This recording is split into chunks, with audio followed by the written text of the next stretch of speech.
Hello everyone, मैं Aqib sir. हम आपको पढ़ाते हैं केमिस्ट्री के वे मोस्ट इम्पोर्टेंट टॉपिक जो अक्सर वर्ड परीक्षाओं में पूछे जाते हैं। इसी क्रम में आज हमारा अगला टॉपिक है इलेक्ट्रोड और इलेक्ट्रोड विभव। इलेक्ट्रोड और इलेक्ट्रोड विभव क्या होता है, पहले हम इस चित्र के माध्यम से देख के समझेंगे, फिर इसके बाद इसकी परिभाषा लिखेंगे। ठीक है, देखिए आप इतना तो कक्षा 8 में पढ़ ही चुके होंगे, जानते भी होंगे। तुम्हारे टीचर ने पढ़ाया होगा कि जब हम किसी धातु की छड़ को किसी विलयन में डुबोते हैं, धातु की छड़ को किसी विलयन में डुबोते हैं तो धातु की छड़ आयनित हो जाती है। इतना हम कक्षा 8 में पढ़ चुके थे कि धातु की छड़ को किसी विलयन में डुबोते हैं तो धातु की छड़ आयनित हो जाती है, यानी धातु की छड़ पे आयन आ जाते हैं। यानी कि या तो आएंगे नेगेटिव आयन या फिर पॉजिटिव आयन। इसी को आगे हम बढ़ाते हैं। आज हम इसको आगे पढ़ते हैं, ठीक है, विस्तार से पढ़ते हैं। देखिए मैंने ये चित्र बनाया है, इसमें देखिए ये पात्र है। इस पात्र में क्या भर रहा है, Zn का विलयन यानी जिंक सल्फेट का विलयन। अगर इसके अंदर जिंक सल्फेट का विलयन भर रहा है तो इसके अंदर आप जिंक की छड़ को डालोगे। शर्त ये है कि जिसकी छड़ आप डाल रहे हो, जिस धातु की छड़ आप विलयन में डाल रहे हो, वो विलयन भी उसी धातु के लवण का होना चाहिए। जैसे कि अगर हमने जिंक की छड़ को इस विलयन में डुबोई है, जिंक की छड़ को इस विलयन में डुबोई है तो ये विलयन किसका है, जिंक सल्फेट का। अगर हम ये लोहे की छड़ यानी कि लोहे की छड़ को इस विलयन में डुबोते तो विलयन किसका होता, जिंक सल्फेट का नहीं होता, वो होता फेरस सल्फेट का, FeSO4। अगर हम सिल्वर Ag की अगर हम इसके अंदर छड़ डुबोते तो विलयन होता जिंक सिल्वर नाइट्रेट का। अगर हम कॉपर तांबा यानी कॉपर की छड़ को डुबोते तो विलयन होता कॉपर सल्फेट का। समझ में आया कि जब हम कोई धातु की छड़ को डुबोते हैं तो विलयन किसका होना चाहिए, उसी धातु के लवण का विलयन होना चाहिए। ठीक है, अब देखो ये जो विलयन है, ये जिंक सल्फेट का विलयन है। विलयन का मतलब हो गया पानी में घुला हुआ ये वाला पदार्थ। पानी में इस वाले पदार्थ का मिश्रण कहलाएगा ZnSO4 का विलयन। ठीक है, अगर पानी में अगर आपने जिंक सल्फेट घोल रखा है तो वो क्या कहलाएगा, जिंक सल्फेट का विलयन। अब देखो इस जिंक सल्फेट को जब तुम पानी में घोल दोगे तो पानी के अंदर ये वाला आयन है, देखो ये वाले जिंक धनायन और सल्फेट ऋणायन। मैं इसको नीचे लिख के दिखाया है, जिंक धनायन और सल्फेट ऋणायन। तो पानी के अंदर ऐसे बहुत सारे कण हो जाएंगे, ऋणायन और धनायन। पानी के अंदर जिंक सल्फेट के आयन आ जाएंगे, यानी कि धनायन और ऋणायन इसके अंदर आ जाएंगे। ठीक है, पहली बात। दूसरी बात क्या कि जो तुम छड़ को डुबो रहे हो ये भी धातु की छड़ है और आप जानते हो ये भी आयनित हो जाएगी, यानी कि इस धातु की छड़ के अंदर भी बहुत सारे आयन आएंगे, ऐसे प्लस माइनस। इस धातु की छड़ के अंदर भी काफी सारे प्लस माइनस आ जाएंगे। मैंने तो ये बताने की कोशिश करिए कि जिंक की छड़ है और जिंक की छड़ में पानी में डुबोएंगे तो ये ऐसे हो जाएगी दो। ठीक है, यानी धनायन और ऋणायन अपने इलेक्ट्रॉनों को त्यागेगी, इलेक्ट्रॉन को त्याग के बना देगी धनायन, इलेक्ट्रॉन को त्याग के बनाएगी धनायन। या फिर आप तो अभी आप क्या समझो कि छड़ जो है, छड़ के अंदर बहुत सारे धनायन ऋणायन हो जाएंगे। ठीक है, अब विलयन के अंदर भी धनायन ऋणायन है और छड़ के अंदर भी धनायन ऋणायन है। अब बात आती है विद्युत अपघटनी दाब। ये दाब पाया जाता है छड़ के अंदर, यानी कि जिस चीज को आप डुबो रहे हो उसमें होता है, उसके अंदर होता है विद्युत अपघटनी दाब, विद्युत अपघटनी दाब। जबकि विलयन होता है उसके अंदर होता है परासरण दाब, परासरण दाब। अब इन दोनों दाबों में से जौन सा दाब ज्यादा है उसमें से धनायन निकलकर दूसरे में चले जाएंगे। एग्जाम्पल के तौर पर अगर आपका ये वाला दाब ज्यादा है, कौन सा, विद्युत अपघटनी दाब, और ये किसने पाया था, क्षण के अंदर, ठीक है, समझ गए, क्षण में पाया जाता है विद्युत अपघटनी दाब और विलयन में पाया जाता है परासरण दाब। अगर विद्युत अपघटनी दाब ज्यादा है तो क्षण के जितने भी धनायन है वो कूद कूद के किस में आएंगे, विलयन के अंदर। देखो मैंने तीर के द्वारा इसको इंगित किया है, ठीक है। अगर विद्युत अपघटनी दाब ज्यादा है तो इस क्षण के अंदर से जितने भी धनायन कण है वो सारे कण किसमें कूद जाएंगे, विलयन के अंदर। और क्षण पे क्या रहेगा, ओनली नेगेटिव, क्षण पर रहेगा ओनली नेगेटिव, और इस नेगेटिव को बोलते हैं इलेक्ट्रॉन। नेगेटिव को क्या बोलते हैं, इलेक्ट्रॉन। मैं ऐसे कह दूं, अगर धनायन इसके अंदर डूब जाएंगे, क्षण के अंदर से धनायन इसमें आएंगे विलयन के अंदर, तो क्षण में रहेंगे इलेक्ट्रॉन जो कि नेगेटिव होते हैं। यानी कि क्षण में से जिंक के छोटे छोटे कण टूटकर किसमें गिरेंगे, विलयन में। जिंक की क्षण में से छोटे छोटे कण टूटकर विलयन में गिरेंगे और क्षण धीरे धीरे, क्षण जो है धीरे धीरे पतली हो जाएगी, बेटा पतली। चलो ये आगे की बात है, इसको समझेंगे हम गैल्वेनिक सेल में। अभी तो आप ये देखिए, जब विद्युत अपघटनी दाब ज्यादा है तो इसके क्षण के धनायन विलयन के अंदर आएंगे, यानी कि ये वाले धनायन इसके अंदर आएंगे, इसके अंदर विलयन के अंदर, इसके अंदर। तो आप क्या देख रहे हैं, क्षण यानी नेगेटिव, यानी क्षण पे क्या रहेंगे, ओनली नेगेटिव आयन रहेंगे, और इस विलयन के अंदर धनायन की संख्या ज्यादा हो जाएगी, यानी विलयन के अंदर पॉजिटिव आयन ज्यादा हो जाएंगे, जबकि क्षण पे सिर्फ नेगेटिव आयन रह जाएंगे। तो क्षण पे अगर नेगेटिव आयन रह गए तो क्षण का कहलागी एनोड कहलागी, क्षण कहलागी एनोड। और इसकी वजह से जो इसमें विभव आएगा, विभव जो उत्पन्न होगा वो कहलागा इलेक्ट्रॉन विभव। जबकि क्षण क्या कहलागी, क्षण कहलागी एक इलेक्ट्रॉन, क्षण कहलागी एक इलेक्ट्रॉन। अभी हम इसको डिटेल में समझेंगे गैल्वेनिक सेल के अंदर, ठीक है। अभी आप इतना जानो, जब हम एक धातु की छड़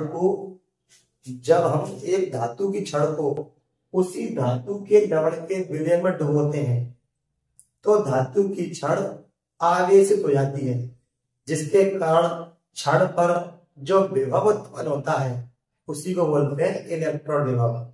जबकि छड़ क्या कहलागी, इलेक्ट्रॉन। मैंने क्या बताया है कि छड़ को विलयन में डुबाएंगे तो क्षण हो जाएगी आयनिक, जैसी धनात्मक और ऋणात्मक। क्षण के अंदर दो टाइप के आवेश उत्पन्न हो जाएंगे। क्षण को विलयन में डुबोने के बाद में क्षण पर दो टाइप के आवेश उत्पन्न हो जाएंगे, धनात्मक और ऋणात्मक। जबकि विलयन के अंदर पहले से ही दो टाइप के आवेश थे, धनात्मक ऋणात्मक, ठीक है। अब बात करते हैं इन दोनों दाब में दाब ज्यादा कौन सा है। अगर विद्युत अपघटनी दाब ज्यादा है तो क्षण में से सारे धनायन निकलकर विलयन के अंदर आ जाएंगे, जिससे कि विलयन हो जाएगा धनात्मक और क्षण हो जाएगी ऋणात्मक, ठीक है। और अगर ये दाब ज्यादा है, परासरण दाब ज्यादा है, तो विलयन के सारे धनायन धीरे धीरे क्षण पर इकट्ठा हो जाएंगे। ऐसे करके क्षण पर इकट्ठा हो जाएंगे तो क्षण हो जाएगी पॉजिटिव और विलयन में क्या रहेगा, ओनली नेगेटिव आयन। विलयन के अंदर क्या रह जाएगा, नेगेटिव आयन, तो विलयन बन जाएगा नेगेटिव, ठीक है।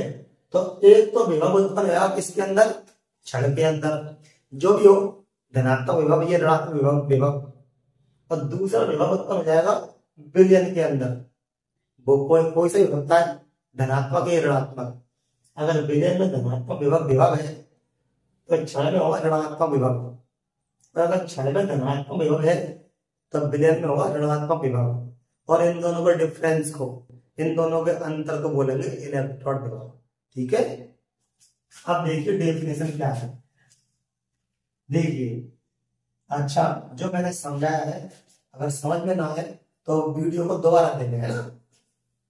वीडियो को पॉज करके देखें करें, देखिए इसकी परिभाषा लिखने जा रहा हूं। जब एक धातु की छड़ को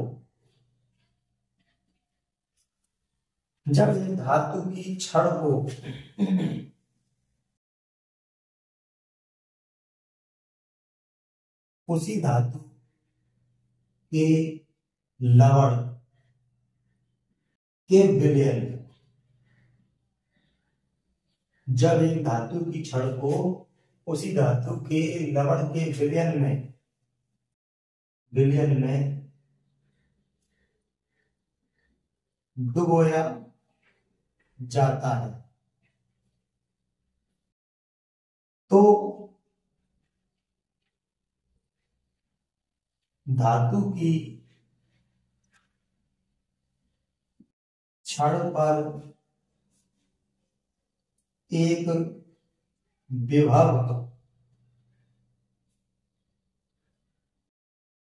उत्पन्न हो जाता है। तो धातु की छड़ पर एक विभव उत्पन्न हो जाता है जो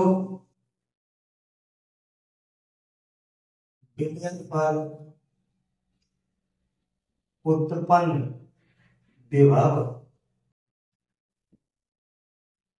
के विपरीत होता है, विपरीत होता है। ठीक है, जो विलयन पर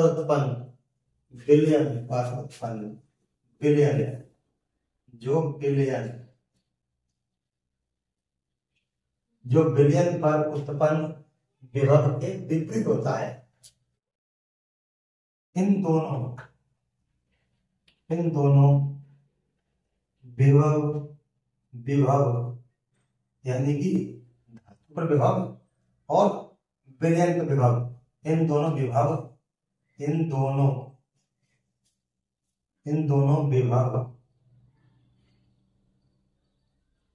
के अंतर को ही इलेक्ट्रोड विभव कहते हैं। उम्मीद करता हूं परिभाषा आपको खूब अच्छी तरह समझ में आ रही होगी ना। जब एक धातु की छड़ को उसी धातु के लवण के विलयन में डुबोया जाता है तो धातु की छड़ पर एक विभव उत्पन्न हो जाता है जो विलयन पर उत्पन्न विभव के विपरीत होता है। इन दोनों विभव के अंतर को ही बोलते हैं इलेक्ट्रोड विभव। जबकि छड़ को इलेक्ट्रोड बोलते हैं, इलेक्ट्रोड कहते हैं।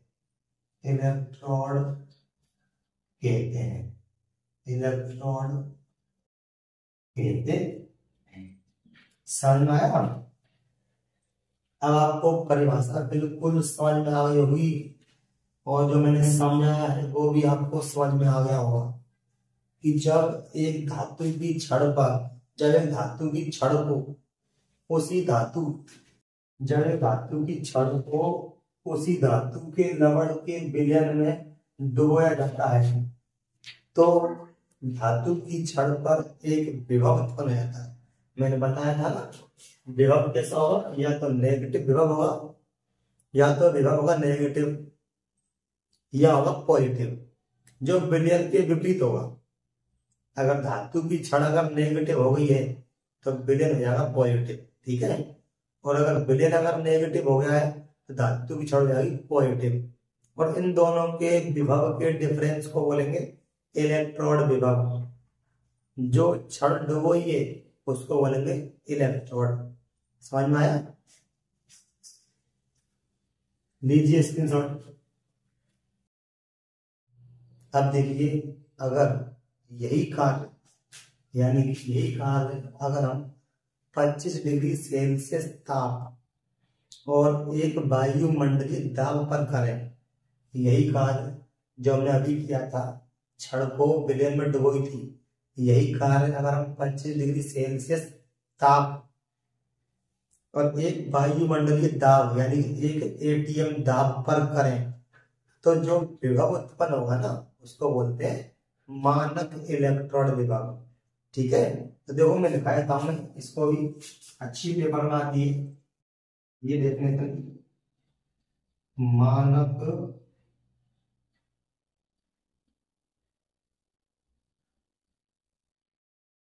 इलेक्ट्रोड विभव। ठीक है, ये आपकी हेडिंग रहेगी मानक इलेक्ट्रोड विभव।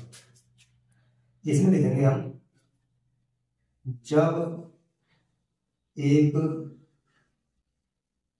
धातु की छड़ को 25 डिग्री सेल्सियस ताप तथा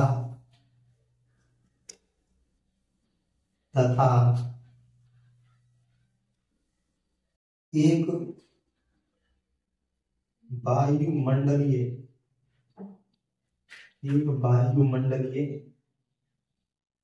दाब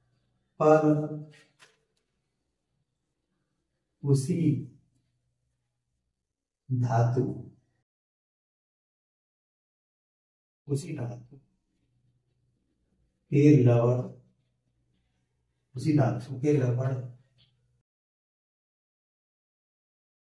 विलयन में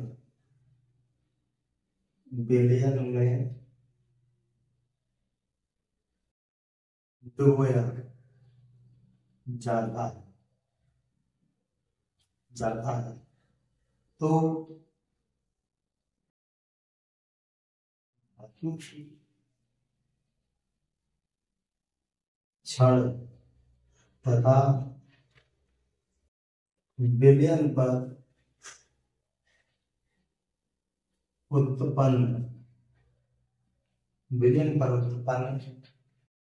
विलयन पर उत्पन्न विभव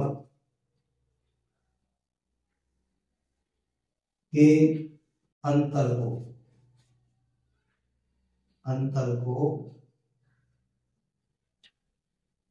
को मानक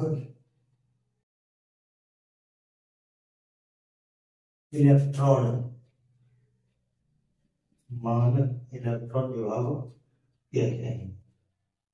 मानक इलेक्ट्रोड विभव कहते हैं। देखिए ये रही आपकी डेफिनेशन मानक इलेक्ट्रोड विभव की।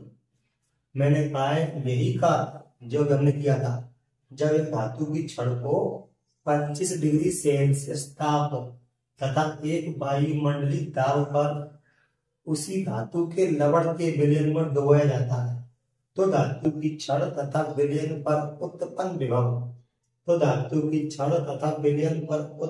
विभव के अंतर को मानक इलेक्ट्रोड विभव कहते हैं। ठीक है, और इसे दिखाते हैं किससे बेटे, इसे दिखाते हैं ई नॉट सेल से। इसको लिख देना आप, इसे ई नॉट सेल से, इसे दिखाते हैं ई नॉट सेल से प्रदर्शित करते हैं। इसे जो है मानक इलेक्ट्रोड विभव को दिखाते हैं ई नॉट सेल से, जबकि इलेक्ट्रोड विभव को दिखाते हैं ई सेल से, जबकि इलेक्ट्रोड विभव को दिखाते हैं ई सेल से। वैसे ही मैं इसको और दोबारा बताऊंगा सेल विभव में, इसलिए मैंने इसमें निकालने का ये। तो इलेक्ट्रोड विभव को दिखाते हैं ई सेल के द्वारा और मानक इलेक्ट्रोड विभव को दिखाते हैं ई नॉट सेल के द्वारा। ठीक है, समझ में आया? ठीक है, लीजिए स्क्रीनशॉट। अब देखते हैं वैद्युत रासायनिक सेल या गैल्वेनिक सेल या वोल्टीय सेल, ये तीनों एक ही प्रकार के सेल हैं, बस नाम अलग अलग है क्योंकि इस सेल को बनाने में दो लोगों ने काम किया था, गैल्वेनिक ने और वोल्ट ने, इसलिए उन्होंने अपने अपने नाम के ऊपर सेल का नाम रखा है, गैल्वेनिक सेल और वोल्टी सेल। जबकि हम आमतौर पर इसको जानते हैं वैद्युत रासायनिक सेल का। ठीक है, तो वैद्युत रासायनिक सेल, गैल्वेनिक सेल और वोल्टी सेल एक ही बात है। और हाँ, इस सेल का एक नाम और है डेनियल सेल। मैं भूल गया हूं लिखना, आप लिख देना डेनियल सेल। ठीक है, देखो ये क्या होता है कि ये एक ऐसा सेल होता है जो एक रासायनिक ऊर्जा को विद्युत ऊर्जा में बदलता है। रासायनिक ऊर्जा को विद्युत ऊर्जा में बदलता है, उसको बोलते हैं वैद्युत रासायनिक सेल। जैसे देखो मैंने से एक चित्र बनाया है बोर्ड पर। इस सेल को बनाने में क्या करते हैं, दो होते हैं अर्ध सेल। इस सेल को बनाने में दो लगते हैं अर्ध सेल, और दोनों अर्ध सेलों में दो धातु अलग अलग धातु की छड़ें डूबी रहती है। एक धातु की छड़ ज्यादा क्रियाशील होगी और एक धातु की छड़ कम क्रियाशील होगी। जो धातु की छड़ ज्यादा क्रियाशील होती है वो अपने अंदर से इलेक्ट्रॉन त्यागती है। ठीक है, और इलेक्ट्रॉन त्यागने के बाद में वो बन जाती है एनोड। और जो धातु की छड़ कम क्रियाशील होती है वो उन त्यागे गए इलेक्ट्रॉनों को ग्रहण करती है और बन जाती है, उस धातु का रूप ले लेती है। समझाता हूं मैं तुम्हें। देखो यही देखो, जैसे कि देखो ये हमारे पास में जिंक की छड़ है भाई, और ये हमारे पास में कॉपर की छड़ है। अब इन दोनों में से इसका जो विभव होता है वो होता है माइनस के 0.76 वोल्ट, और उसका जो कॉपर का होता है प्लस 0.34। ध्यान देना, अभी मैं आगे पढ़ाऊंगा इसके बारे में, वैद्युत रासायनिक श्रेणी के बारे में। जिसका विभव जितना ज्यादा नेगेटिव होता है वो उतनी ही क्रियाशील धातु होती है। जिस धातु का विभव जितना ज्यादा नेगेटिव होता है वह धातु उतनी ज्यादा क्रियाशील होती है भाई। तो अब इन दोनों में से ये तो है जिंक का विभव और ये है आपका कॉपर का विभव। इन दोनों में से ज्यादा क्रियाशील कौन है, जिंक है। तो जिंक क्या करेगा, अपने अंदर से दो इलेक्ट्रॉन नहीं, भाई मैंने बताया था ना, जब किसी धातु की छड़ को विलयन में डुबोते हैं तो वो आती है आयनिक। तो आयनिक का मतलब ये हो गया, ये अपने अंदर से दो इलेक्ट्रॉन निकालेगा, और जैसे दो इलेक्ट्रॉन निकाले तो जिंक की छड़ में से जिंक का छोटा सा कण, बिल्कुल जो कि परमाणु, उसको बोलते हैं परमाणु, जिंक का एक परमाणु, जिंक अपने अंदर से दो इलेक्ट्रॉन निकालेगा, और निकालने के बाद में जिंक का एक परमाणु इस विलयन में गिर जाएगा। मुझे दिख रहा है, जिंक अपने अंदर से दो इलेक्ट्रॉन निकालेगा, और निकालने के बाद में ये बन जाएगा, तो ये जिंक धनायन, यानी कि इसको ऐसे कहते हैं जिंक का परमाणु। और जिंक का परमाणु इस जिंक के विलयन में डूब जाएगा। ठीक है, जिंक के विलयन में। तो इसी प्रकार के जिंक के बहुत सारे परमाणु यही काम करेंगे कि अपने अंदर से दो इलेक्ट्रॉन निकालेंगे और खुद बन जाएंगे धनायन, और धनायन के रूप में काम कर जाएंगे विलयन के अंदर। तो इस प्रकार ये जिंक की छड़ हो जाएगी नेगेटिव और विलयन बन जाएगा पॉजिटिव, ठीक है। और देखो जब ये अपने अंदर से एक छोटे छोटे परमाणु गिराते जाएंगे तो ये छड़ क्या रहेगी बेटे, पतली हो जाएगी, पतली। जितने परमाणु जिंक की छड़ में से टूटेंगे, जितने परमाणु जिंक की छड़ में से टूटेंगे, उतनी ही जिंक की छड़ घुलती चलेगी, पतली हो जाएगी। ठीक है, अच्छा। और देखो अब इसके अंदर क्या रहेगा, इसमें रहेगा इलेक्ट्रॉन। भाई दो इलेक्ट्रॉन छोड़े थे ना, और दो इलेक्ट्रॉनों का प्रवाह जो है इस वायर के द्वारा होते हुए इधर पहुंचेगा कैथोड की तरफ। यानी जो धातु कम क्रियाशील है वो अपनी ओर उन दो इलेक्ट्रॉनों को खींचेगी। ठीक है, तो कॉपर उन दोनों इलेक्ट्रॉनों को अपनी तरफ खींचेगी, और जैसे ही इसके अंदर दो इलेक्ट्रॉन आ जाएंगे कॉपर की छड़ में, तो क्या होने वाला है, इस विलयन को कौन डूब रहा है, कॉपर सल्फेट का विलयन है। इसके अंदर कॉपर के भी तो कण है ये वाले, तो कॉपर के कण जाकर घटाक से इन दोनों कणों को, दोनों इलेक्ट्रॉनों को पकड़ लेंगे, इन दोनों को। जैसे कि एक इलेक्ट्रॉन ये और एक इलेक्ट्रॉन ये दो इलेक्ट्रॉन किसने दिए, जिंक ने, ये रहे दो इलेक्ट्रॉन, मैंने यहाँ बनाकर दिखाया।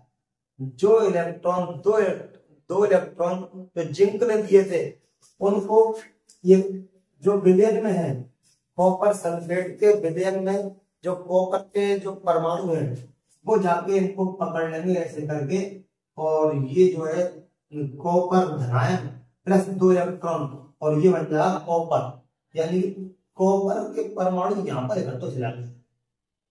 ये अपने अंदर से जिंक तो अपने अंदर से 2 इलेक्ट्रॉन निकाले करेगा, अब कॉपर अपने अंदर 2 इलेक्ट्रॉन ग्रहण करेगा, तो जिसकी माइनस इसके अंदर आता रहेगा, तो माइनस वाले इलेक्ट्रॉन क्या होता है, ऋणायन, तो ऋणायन की तरफ ये धनायन भाग कर जाएगा तो चिपक जाएगा भाई। ये जो ऋणायन जो है इधर कॉपर में, जैसे कॉपर में आएंगे, कॉपर की छड़ में, तो जो विलयन के अंदर कॉपर के आयन है ना, वो उससे चिपक जाएंगे, और चिपक कर देखो यहाँ पर इकट्ठे हो जाएंगे इस जगह। कॉपर की छड़ पर कॉपर के परमाणु चिपकेंगे भाई ऐसे करके, क्योंकि इनको जो है इलेक्ट्रॉन मिल गए इनको ऐसे करके। तो ये तो हो जाएगी पतली, क्योंकि ये अपने अंदर से इलेक्ट्रॉन निकाले करेगी, इलेक्ट्रॉन निकाल के इसका कण परमाणु टूट के विलयन में डूबे करेगा।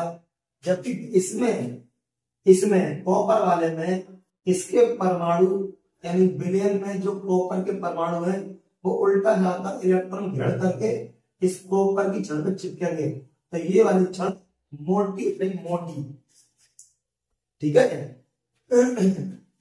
तो कॉपर की छड़ मोटी चले जाएगी, जिंक की छड़ पतली चले जाएगी। एक टाइम ऐसा आएगा कि जिंक की छड़ पूरी घुल जाएगी और ये पूरी मोटी हो जाएगी, तो हम बोलेंगे सेल हमारा खराब हो गया है, ठीक है। अभी देखो मैं क्या बता रहा हूं, ये वाले धनायन इस पे जाके चिपक जाएंगे, तो इसके अंदर धनायन की मात्रा ज्यादा हो जाएगी, इसलिए इस छड़ को बोलेंगे हम धनात्मक। जबकि इसमें से धनायन निकल के विलयन में आएंगे और इस छड़ के अंदर कौन रहेगा, ऋणायन, तो छड़ बन जाएगी नेगेटिव, जिंक की छड़ बन जाएगी नेगेटिव, कॉपर की छड़ बन जाएगी पॉजिटिव।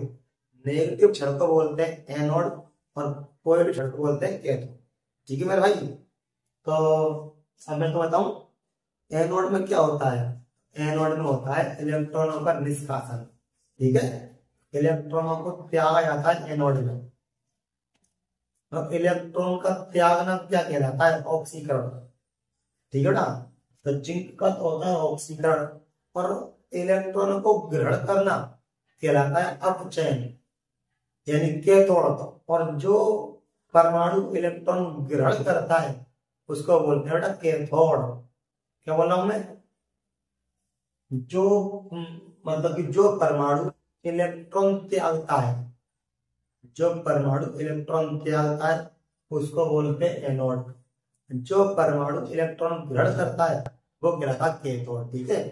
इलेक्ट्रॉन त्यागने की प्रक्रिया ऑक्सीकरण कहलाती है और इलेक्ट्रॉन ग्रहण करने की प्रक्रिया अपचयन कहलाती है। समझ में आ रही है। तो देखिए यहाँ जो हो रहा है, देखो इलेक्ट्रॉन देखो त्यागे जा रहे हैं, इलेक्ट्रॉन यहाँ पर त्यागे जा रहे हैं, तो ये जो हो रहा है ये हो रहा है ऑक्सीकरण। क्या हो रहा है, ऑक्सीकरण, ये हो रहा है आपका ऑक्सीकरण। और देखो यहाँ पर क्या हो रहा है, इलेक्ट्रॉन ग्रहण किए जा रहे हैं, इलेक्ट्रॉन ग्रहण किए जा रहे हैं, तो ये हो रहा है आपका अपचयन, अपचयन। बात समझ में आई। इलेक्ट्रॉनों को त्यागना ऑक्सीकरण कहलाता है ना, इलेक्ट्रॉनों का त्यागना ऑक्सीकरण और इलेक्ट्रॉनों को ग्रहण करना अपचयन। और इन दोनों जिसका होता है ऑक्सीकरण उसे बोलते हैं एनोड, एनोड, ठीक है। यानी कि प्लस वाला एनोड नहीं, नेगेटिव वाला, ऋणायन वाला। और जिसका होता है अपचयन उसे बोलते हैं कैथोड, यानी कि प्लस वाला, ठीक है भाई। और इसके अंदर देखो इस सेल को बनाने में इसको बोलते हैं बेटे लवण सेतु। ये लगाया जाता है इसलिए, यानी कि विलयन की उदासीनता बनाए रखने के लिए। अब जैसे कि अगर ये ना होगा तो क्या होगा, जब इसमें धनायन ज्यादा मात्रा में आएंगे और धनायन बेटे जहाँ इकट्ठा हो जाएंगे तली में, और तली में इकट्ठा होकर जम जाएंगे, जिससे कि सेल खराब हो जाएगा। ठीक है, इसी प्रकार जब इसमें से ये सारे कॉपर निकल जाएंगे तो इसमें क्या रहेगा, SO4 जो कि गैस का रूप ले लेगा, SO2 सल्फर डाइऑक्साइड, जिससे खतरा बना रहेगा। ठीक है, इन दोनों की उदासीनता बनाए रखने के लिए, जैसे कि ये भी विलयन में डोलते रहे और ये भी विलयन में डोलते रहे, घूमते रहे, तो हम क्या करेंगे, इसके अंदर इसको लवण सेतु यानी सॉल्ट ब्रिज, सॉल्ट ब्रिज इसके अंदर कोई भरते हैं, जैसे कि कोई लेते हैं सॉल्ट लवण KCl KNO3 NaCl, इनका लेते हैं विलयन, किसके साथ मिला के, अगार अगार एक गोंद जैसी होती है जेली टाइप की, अगार अगार मार्केट में मिल जाती है, उसके अगार अगार में KCl को मिला के इसके अंदर डालते हैं। ठीक है, और यहाँ पे लगा होता है रुई का ओस, रुई कपास, यहाँ लगा होता है कपास, जिससे कि हल्की हल्की मात्रा में इसको भी आयन मिलते रहे और इसको भी आयन मिलता रहे। समझा था, देखो जैसे कि मान लेते हैं हमने KCl दिया है, KCl पोटेशियम क्लोराइड का हमारे पास में ये विलयन है किसके अंदर, लवण सेतु के अंदर, तो देखिए क्या होने वाला है, ये जिंक को, और जिंक धनायन तब इसकी मात्रा ज्यादा हो जाएगी तो ये क्या जाएगा, विलयन के नीचे तली में यहाँ बैठ जाएगा ये जगह, जिससे कि सेल खराब हो जाएगा। और हम चाह रहे हैं ये बैठे नहीं, ये विलयन के अंदर डोलता रहे, तो हम क्या करेंगे, इसको जिंक धनायन को लगा देंगे, कुछ लड़ाई दे देंगे, लड़ाई कौन मिलेगा, ये मिल जाएगा क्लोरीन, मिल जाएगा इधर से मिल जाएगा क्लोरीन, यानी कि प्लस क्लोरीन मिल जाएगी। KCl है ना, KCl का अपघटन करेंगे तो क्या बनेगा, K प्लस और Cl ऋणायन, K प्लस और Cl ऋणायन, यानी कि इसको मिल जाने दो, ये वाले आयन, ये वाले है ना, ये मिल जाएंगे KCl वाले, तो इसको होता है ऋणायन, तो इसको मिलेगा ऋणायन और इधर चले जाएगा धनायन। ठीक है, तो ऋणायन को इसको मिलेगा इस बंदे को, धनायन वाले को, तो ये बन जाएगा इस करके ZnCl2, ZnCl2 बैलेंस का जो दो होगा। जब इधर कौन था, सल्फेट, और सल्फेट, क्योंकि ये धनायन तो निकल गए ना इसमें से, तो सल्फेट ऋणायन, और इसको मिल जाएगा ये के मिल जाएगा के पोटेशियम, तो ये बन जाएगा K2SO4, K2SO4 बैलेंस बराबर कर लो, दो लाभ ऐसे करके देखो, इसके अंदर आ जाएगा पोटेशियम सल्फेट का विलयन और इसके अंदर आ जाएगा जिंक क्लोराइड का विलयन। ठीक है, इसके अंदर आ जाएगा जिंक क्लोराइड का विलयन, इसमें आ जाएगा पोटेशियम सल्फेट का विलयन, जिससे कि इनकी विद्युत उदासीनता बनी रहे। ठीक है, अब हम परिभाषा देखते हैं, देखिए देखिए विद्युत विद्युत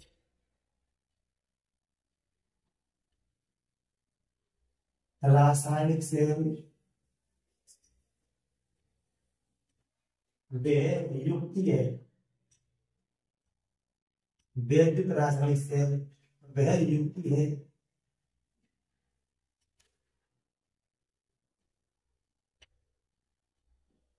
जिसके द्वारा रासायनिक ऊर्जा को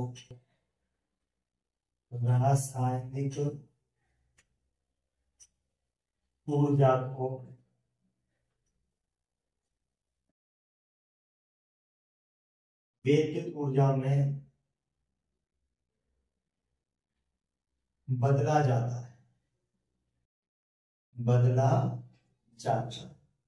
ये कितने अच्छे पर बताया ना, विद्युत रासायनिक से वह युक्ति है जिसके द्वारा रासायनिक ऊर्जा को विद्युत ऊर्जा में बदला जाता है। ठीक है, और आगे देखते हैं, एक विद्युत रासायनिक सेल एक विग्रह सेल को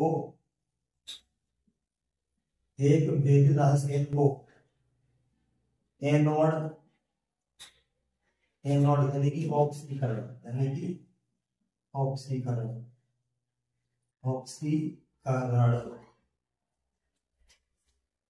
एक विग्रह सेल को एनोड तथा कैथोड यानी कि अपचयन एक विद्युत रासायनिक सेल को एनोड तथा कैथोड को जोड़कर बनाया जाता है। ठीक है, बनाया जाता है। जैसे कि आपका क्या है, विद्युत रासायनिक सेल, इसका निर्माण कैसे किया गया है, एनोड और कैथोड को जोड़कर। ठीक है, एक विद्युत रासायनिक सेल को निरूपित करते समय, एक विद्युत रासायनिक सेल को निरूपित करते समय एनोड को सदैव बाईं ओर यानी उल्टे हाथ पर, ठीक है, जबकि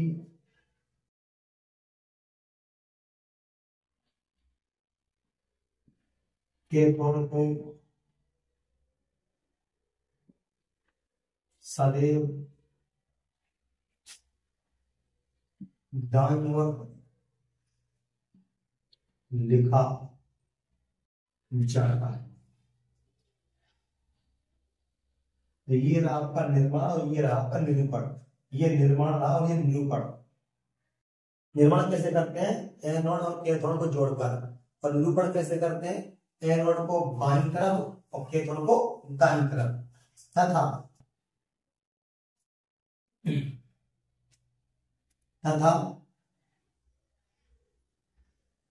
इन दोनों अर्धसेलों इन दोनों अर्धसेलों यानी कि एनोड और कैथोड इन दोनों अर्धसेलों के मध्य दो समांतर रेखा यानी खड़ी हुई दो समांतर ऊर्ध्व रेखाएं खींच दी जाती है। लो भाई, ये रहा कम से कम 3 नंबर का प्रश्न। ठीक है, 1 नंबर का तो इतना होगा, ओनली इतना। विद्युत रासायनिक सेल वह युक्ति है जिसके द्वारा रासायनिक ऊर्जा को विद्युत ऊर्जा में बदला जाता है। 1 नंबर में जबकि वह कहे वर्णन करो विद्युत रासायनिक सेल किसे कहते हैं, वर्णन करो, या दे दे विद्युत रासायनिक सेल किसे कहते हैं, इसके निर्माण व निरूपण को समझाइए। तब आपको इसका निर्माण भी लिखना है और निरूपण भी और चित्र भी। ठीक है, अब हम लोग ये लिखा है, इसको निरूपित करते समय एनोड को सदैव बाईं ओर, कैथोड को सदैव दाईं ओर लिखते हैं। तो इसको हम लिखेंगे कैसे, कॉपी कैसे लिखेंगे, इस सेल को हम कॉपी लिखेंगे, ध्यान दीजिए। हम लिखेंगे ऐसे ZnS सॉलिड यानी जिंक की छड़। ठीक है, और एक रेखा है और यहाँ पे जिंक पे 2 धनायन, एक ही। इसका मतलब ये होगा जिंक का विलयन। ठीक है, जिंक की छड़ जिंक के लवण के विलयन में डूब रही है। ठीक है, जिंक की छड़ जिंक के लवण के विलयन में डूब रही है। या फिर ये मान लो कि जिंक की छड़ 2 इलेक्ट्रॉन त्याग रही है और ये बन रहा है। ठीक है, जिंक की छड़ 2 इलेक्ट्रॉन त्याग करेंगे और क्या बनना है जिंक धनायन, जिंक धनायन। तो ये क्या होगा इलेक्ट्रॉन त्यागना होगा, इलेक्ट्रॉन त्यागना। 2 धनायन का मतलब होता है बेटा 2 इलेक्ट्रॉनों की कमी हो जाना, ठीक है। केमिस्ट्री में उल्टा होता है मैथ से, प्लस का मतलब त्यागना, 2 इलेक्ट्रॉनों की कमी हो जाना। फिर 2 समांतर कूद रहेगा ये वाला, ये लगे, ठीक है। अब लिखेंगे ये वाला हिस्सा कॉपर धनायन और AQ यानी कि विलयन में ना।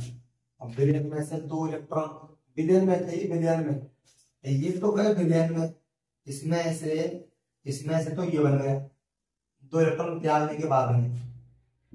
तो ये विलयन के जो कण थे ये 2 इलेक्ट्रॉन भिड़ करके क्या बन गए, ये बन गए कॉपर, ये कॉपर बन गए। जिंक ने अपने 2 इलेक्ट्रॉन निकाले और जिंक धनायन बन गया, ठीक है। कहाँ पहुंच गया विलयन में, एक ही माना विलयन, ठीक है, जलीय विलयन।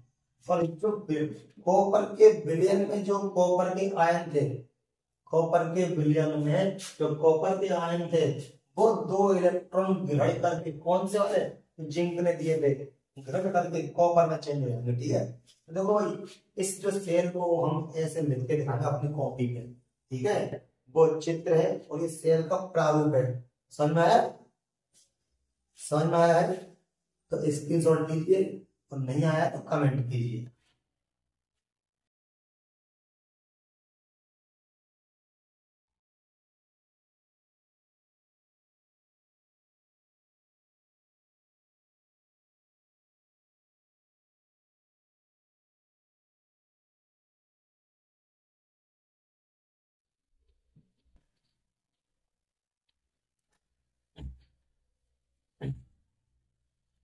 अगर ये सवाल इतना बड़ा पेपर में आया तो कम से कम 3 या 4 नंबर खाएगा बेटा। कैसे खाएगा कि वैद्युत रासायनिक सेल कह देगा या कह देगा गैल्वेनिक सेल या वोल्टीय सेल या कह सकता है डेनियल सेल किसे कहते हैं, इसके निर्माण व निरूपण को समझाइए, इसकी कार्य विधि को समझाइए, ठीक है। तो अगर ऐसा 3-4 नंबर में आए तो तुम्हें इतना बड़ा लिख के आना है, अन्यथा 1 नंबर में तो ओनली परिभाषा किसे कहते हैं, ठीक है बेटे। तो कुछ अगर समझ नहीं आया हो तो कमेंट जरूर करना है ना।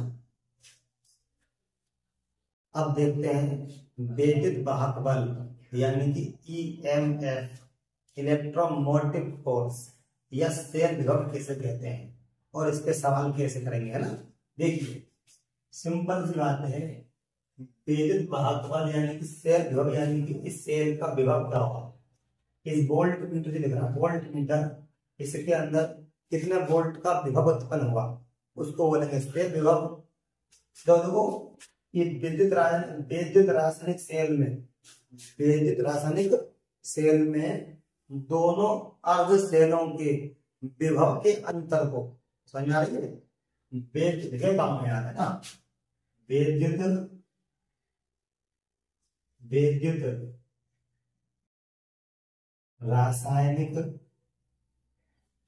रासायनिक सेल में दोनों अर्ध सेलों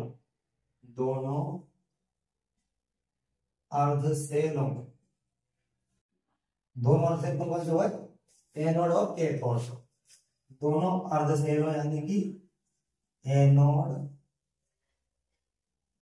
और कैथोड मैंने लिख दिया, ठीक है, कोष्टक में।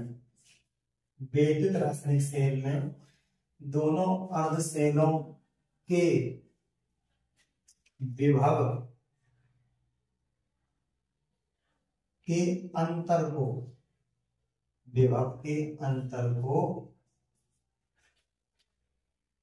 वैद्युत वाहक बल यानी कि EMF, इलेक्ट्रोमोटिव फोर्स EMF या सेल विभव कहते हैं। समझ में परिभाषा कितनी सिंपल है ना। वैद्युत रासायनिक सेल में इस सेल में, बेसिक रासायनिक सेल में दोनों अर्ध सेल हो गई, आधा सेल ये हो गया, आधा सेल वो हो गया, उन दोनों को मिलाकर बन गया पूरा सेल।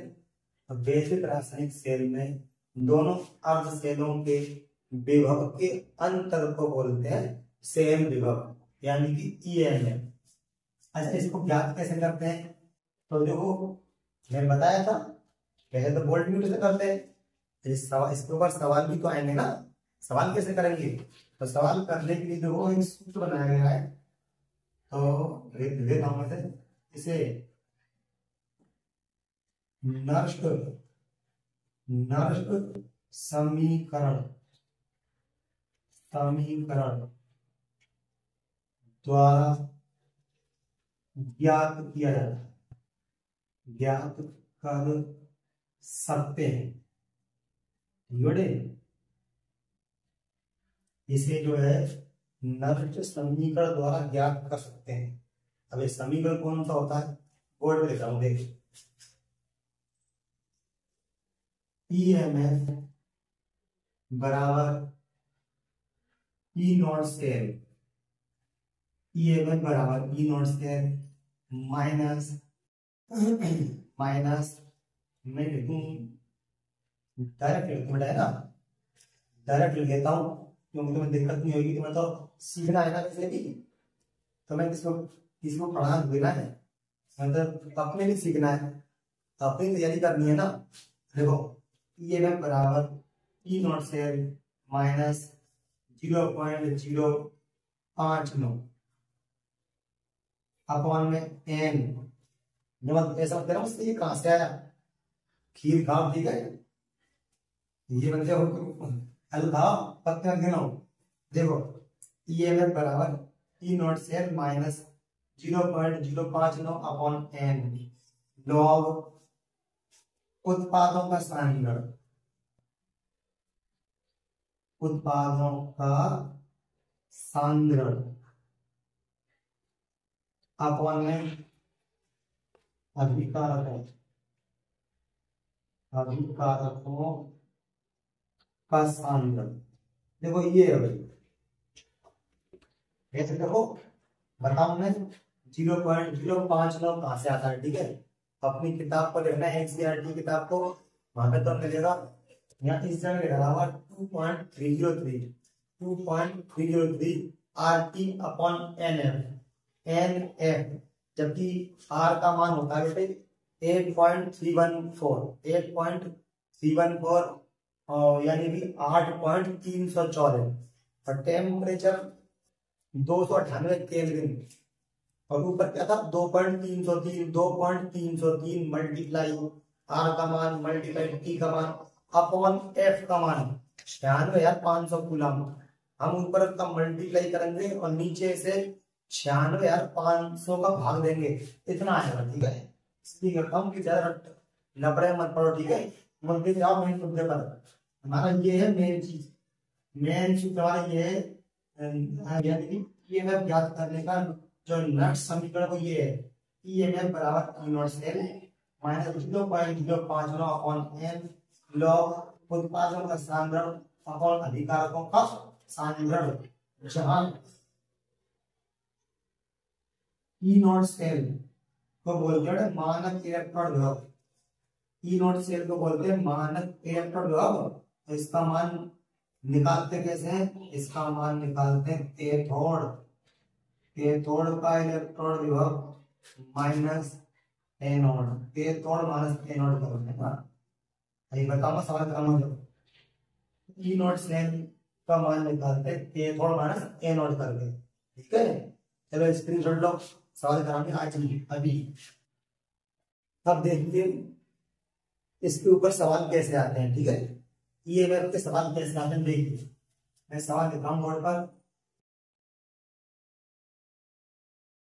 सवाल दे रखा है सेल एमजी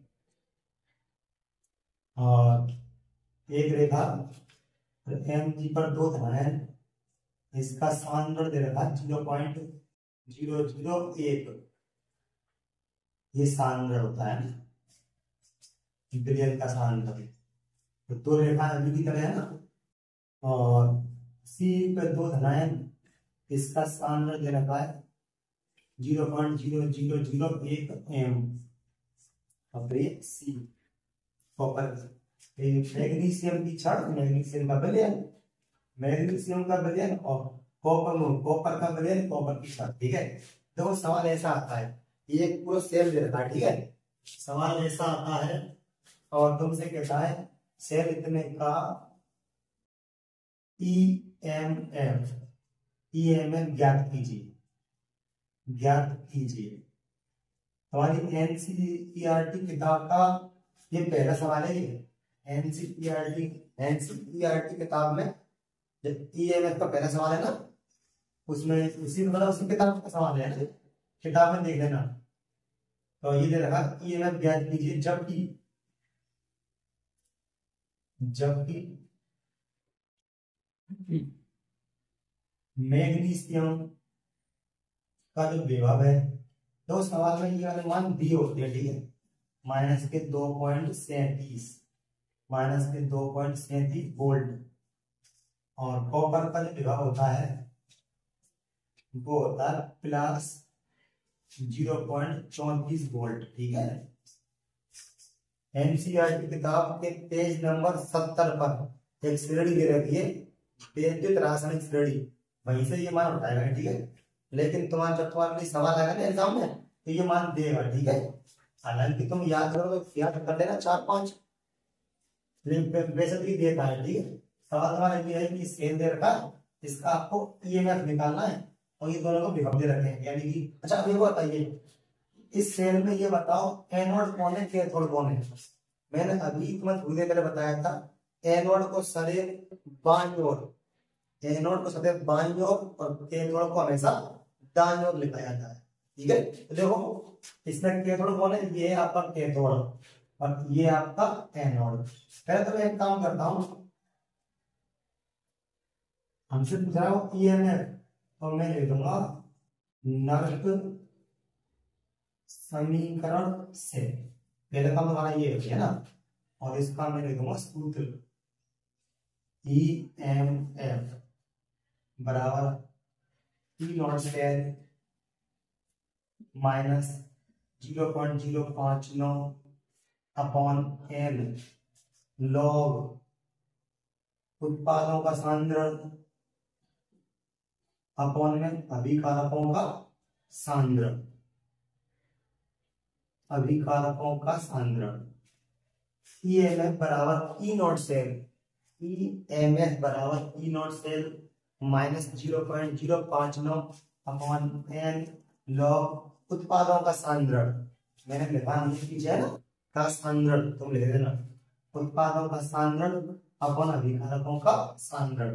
देखिए इतना इजी सवाल तो ये ईएमएफ बराबर ई नॉट सेल, देखिए इसका मान मैंने बताया था कैसे निकालते हैं, कैथोड यानी कि E naught cathode minus E naught anode, कोष्टक में बंद कर देता हूं, -0.059 अपॉन में एन, एन का मतलब है स्थानांतरित इलेक्ट्रॉन, ट्रांसफर इलेक्ट्रॉन। देखिए इसमें 2 इलेक्ट्रॉन की कमी हुई है, इसमें 2 इलेक्ट्रॉन की वृद्धि हुई है, इसमें 2 इलेक्ट्रॉन की कमी हुई है, तो कमी हुई है 2 इलेक्ट्रॉन की, इसमें 2 की वृद्धि हुई है, यानी कि ऑक्सीकरण, रेट ऑफ समीकरण हुई है, रेट ऑफ समीकरण पढ़े होंगे हाई स्कूल में। इलेक्ट्रॉन की कमी और इलेक्ट्रॉन की वृद्धि अगर बराबर है, जो 2 की वृद्धि और 2 की कमी, तो एन का मान 2 ही हो जाएगा। ठीक है, एन का मान 2। इसमें 2 इलेक्ट्रॉन की कमी हो रही है एनोड में, और कैथोड में 2 इलेक्ट्रॉन की वृद्धि हो रही है। अगर 2 की कमी और 2 की वृद्धि समान है तो एन का मान वही आएगा। अच्छा अगर असमान होता, यहाँ पर 2 और यहाँ पे 3 होता, सोच के देखो, इसमें 2 की कमी होती और इसमें 3 की वृद्धि होती, तब क्या करते, तो ऐसी कंडीशन में क्या कर देते, इन दोनों कर देते मल्टीप्लाई, यानी कि 3 दूनी यहाँ पे 6 आ जाता है। ठीक है बेटा, चलो अब ये बता दूंगा थोड़ी देर में कि अगर इन दोनों का आवेश अगर अलग अलग होगा तो तुम्हारे लिए क्या कंडीशन रहेगी। वैसे सवाल जो आता है वो इसी टाइप का आता है, ठीक है, 2-3 का सवाल नहीं आता है, फिर भी तो बता दूंगा ये। 0.059 अपॉन में 2 है, यानी n का मान। लॉग उत्पादों का सांद्रण, उत्पादों का सांद्रण देखिए कौन सा होता है इसमें, ये 2 रेखा है ना, इन 2 रेखाओं के इधर मेरी तरफ ये जो मान होता है ये होता है उत्पादों का सांद्रण 0.008 और अभिकारकों का सांद्रण होता है इधर वाला कैथोड में, यानी कि जो कैथोड का सांद्रण होगा वो होगा अभिकारकों का ये वाला 0.0001। ठीक है बेटे, ये फिक्स है। कोई अगर कंफ्यूजन में हो कोई तो अपनी कंफ्यूजन को दूर करता बिल्कुल, ठीक है। अभिकारक उत्पादों का सांद्रण हमेशा रह करेगा इधर वाला, यानी कि मैं ऐसे कह दूं एनोड वाला। एनोड कौन सा होता है, एनोड होता है इधर वाला और कैथोड माने उधर वाला। ये वाला कैथोड है और ये एनोड है। तो जो एनोड का सांद्रण होता है ना वो लिखेंगे ऊपर और कैथोड लिखेंगे नीचे, है ना। अब आते हैं इधर की तरफ, देखिए ईएमएफ बराबर कैथोड का मान और एनोड का मान। तुम्हें समझ में आ गया ना कौन कैथोड है, कैथोड है पीछे वाला जिसमें इलेक्ट्रॉन बढ़ जो रहे हैं, तो किसमें बढ़ रहे हैं, कॉपर में। तो कॉपर का मान देखो कहां दे रखा है, तो कॉपर का मान दे रखा है ये है +0.34, +0.34। ये कैथोड कौन इसमें है, कैथोड कौन सा है, उधर वाला जिसमें इलेक्ट्रॉन बढ़ रहे हैं पीछे वाला, ये कैथोड है। तो कैथोड ये रहा है, तो कैथोड का मान देखो यहाँ मिलेगा, इस जगह ये मिलेगा +0.34 माइनस एनोड, एनोड में आगे वाला, एनोड कौन है, मैग्नीशियम, एनोड कौन है, मैग्नीशियम, और इसका मान तो मिलेगा ये रखा। तो देखिए ये वाली माइनस और ये वाली माइनस हो जाएगी +2.37। समझ में आया, -0, अच्छा सुनो 2 का से भाग लगा दो बेटा, 0.0295 याद कर रट लेना, याद कर लेना, रट लेना। यहाँ पर ज्यादातर 2 ही आता रहेगा, 2 ही आता रहेगा, और 2 का भाग अगर इसमें देंगे तो इतना आएगा 0.0295। ठीक है, ठीक है। यहाँ देखिए ऊपर पॉइंट के बाद 3 अंक के, इधर पॉइंट का 4 अंक है, नहीं कट रहा है पॉइंट, तो यहाँ पर 0 बढ़ाओ 1 2 3 4 कर देना। ठीक है भाई, पॉइंट के बाद 3 अंक है, ऊपर नीचे 4 अंक है, तो यहाँ पर 0 लगा पर पॉइंट से पॉइंट कट जाएगा, तो ये हो जाएगी log 10। कितनी log 10 10/1, 10/1 10 तो हो गया log 10। इनको जोड़ते हैं 4 और 7 11 हासिल 1 3 और 3 6 और 1 7.2 किलो 2.71 माइनस 0.0295। लॉग 10 पाउंड कितना होता है, 1 जानते होंगे, इसे मैं लिखा दूंगा, मल्टीप्लाई करके तो ये आएगा 0.0295। अब हमको घटाना है बेटा, बहुत से बच्चों का घटाना भी नहीं आता है। यहाँ पॉइंट के बाद में 2 अंक और यहाँ पे कितने 4 अंक, तो सीखो कैसे घटाते हैं। अगर इसके बाद में 2 अंक है, इसके बाद में 4 अंक है, तो देखो यहाँ पर 2 0 बढ़ा लो। ठीक है, 2 0 बढ़ा लो, अब 4 अंक होगा ना, और ये अब बराबर होगा, तो देखो यहाँ पे 10 रहेंगे, 10 में से 5 है तो 5, यहाँ बचे 9, 9 में से 9 है तो 0, यहाँ बचे 0 और 0 में से 2 जाएंगे नहीं, हाँ से ले लो, 10 हो गए, 10 में से 2 गए तो 8। ठीक है 8। अब कितना रहेगा, यहाँ कितना रहेगा, यहाँ रहेगा 6, यहाँ रहेगा 6.2 के लिए आगे होता है 2.68,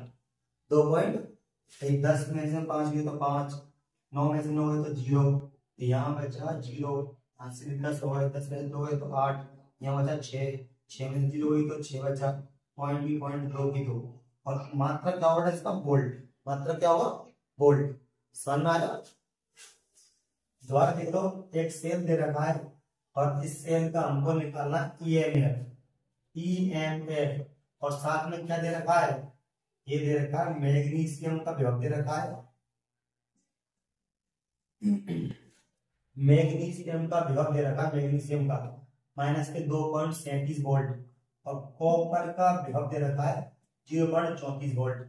आपसे कहना बताओ ईएमएफ। एक काम कीजिए, सूत्र घटाव से है ना, लास्ट समीकरण सूत्र को याद कर लो। ईएमएफ बराबर E naught cell minus 0.059 upon m log उत्पादों का सांद्रण अपॉन अभिकारकों को सांद्रण। ई नॉट सेल यानी कि मान इलेक्ट्रॉन विभव कैसे निकालते हैं, कैथोड के मान में से एनोड का मान घटा के, cathode minus anode minus 0.059 upon n, दो की कमी दो की वृद्धि, तो एन का मान 2 आ गया। लॉग उत्पादों का सांद्रण यानी कि आगे वाला, उत्पादों का सांद्रण होता है एनोड वाला आगे वाला, ठीक है, और अभिकारक होता है कैथोड वाला यानी कि पीछे वाला। चलो ठीक है, अच्छा अब कैथोड यानी कि पीछे वाला कैथोड कॉपर, कॉपर का मान ये 0.34, एनोड कौन है मैग्नीशियम, ये माइनस और ये वाला माइनस है, माइनस क्या होगी प्लस 2.37, 2 का डिवाइड करेंगे तो 0.025, यहाँ पर पॉइंट से पॉइंट काटना 0 लाकर तो log 10 बटे log 10, log 10 का कितना होता है 1, मल्टीप्लाई कर देंगे इतना आ गया, इनको जोड़ के ये आ जाएगा, घटा देंगे 2.68 वोल्ट, ठीक है, समझ में आया। अच्छा सुनो, बहुत से बच्चे क्रम लॉग के मान याद नहीं है, देखो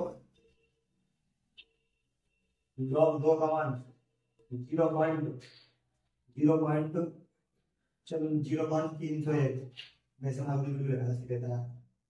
log 3 का मान 0.477, log 10 का मान, log 10 का मान कितना हो गया, log 10 का मान 1। चलिए एक काम करते हैं, लॉग के मान को लिखा है अगली वीडियो में, क्योंकि ये वीडियो बहुत लंबी हो चली आ रही है, तो मैं इसको यहीं पे रोकता हूँ, ठीक है, और लॉग के मान देखेंगे हम अगली वीडियो में, ठीक है। अगर कुछ समझ में नहीं आया हो तो कमेंट करना, और वीडियो अच्छी लगे तो लाइक करना, सब्सक्राइब करना और आगे शेयर करना।